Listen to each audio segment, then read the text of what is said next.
Ongi etorriak gure lehenengo ikasgaira, hemen erakutsiko dugu Akai MPC 2000 XL-arekin zer nolako gauzak egin daitezkeen, eta gaur egingo duguna, hasteko, sampleatzea da. Sampleatzea oso erresa da, baina bere metodoak behar ditu gauzak ongi egiteko.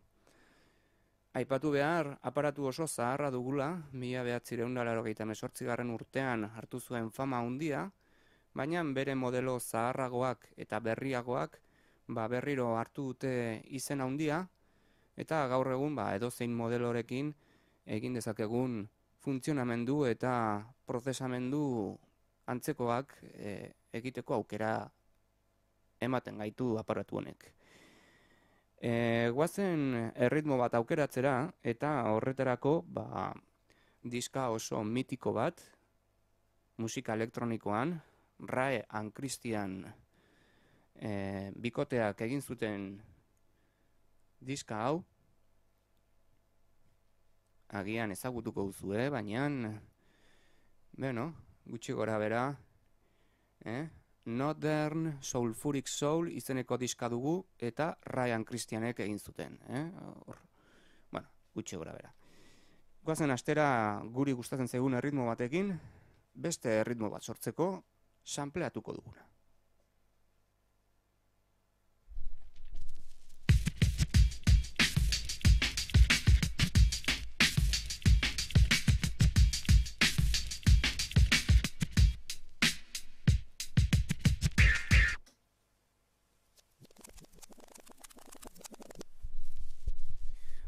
Hemen esan beharra daukagu biniloarekin gaudela eta orain egingo dugun funtzioa Akairi agindua emango diogu grabatzeko posizioan jartzeko edo sampleatzeko posizioan. Horretarako Shift botoiari emango diogu eta ondoren sample botoi urdinari emango diogu.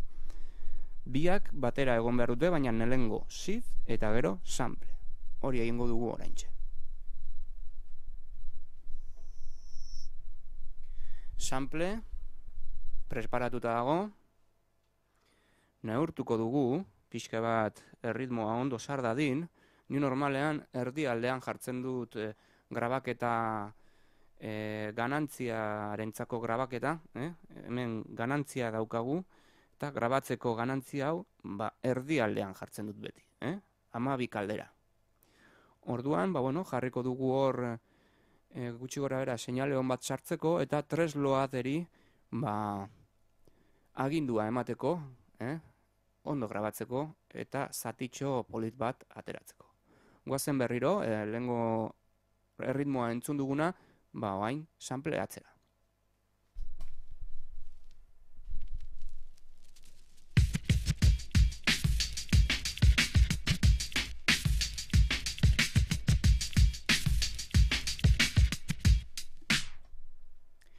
Amar segundu, sampleatzen ditut normalean, beti sekuentzia 10 segundokoak egiten ditut, baina gero 10 segundu horietatikan gauz asko atera daitezke, ez?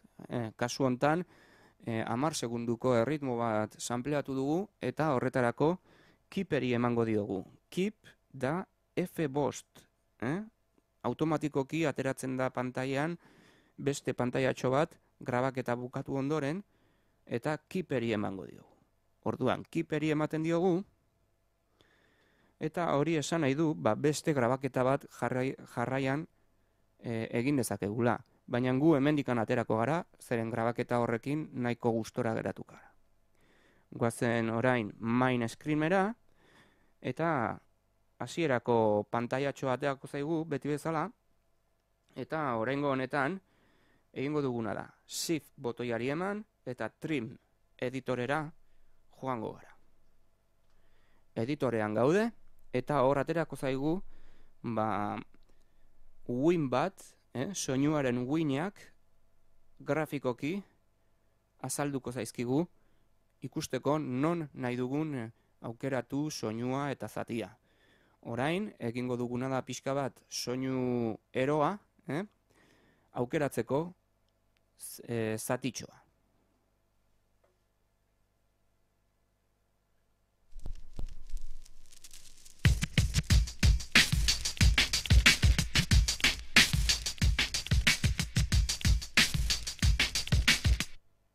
Beno, hau da, sampleatua, grabaketa egin dugu, eta hau da entzun duguna orain. Editorean gaude, eta aukeratuko duguna, momentu hontan izango da, kurtsorearekin joango gara azpira, start jartzen duen lekuan, eta hortzen egingo duguna da, shift-ekin botoia sakatu, shift, eta palankatxo hau, emango digu aukera, beltzez jartzeko aukeraketa. Beltzez dagoen guztia soinua da. Orduan, orain egingo duguna da, gure zatitxoa beltzez margotu.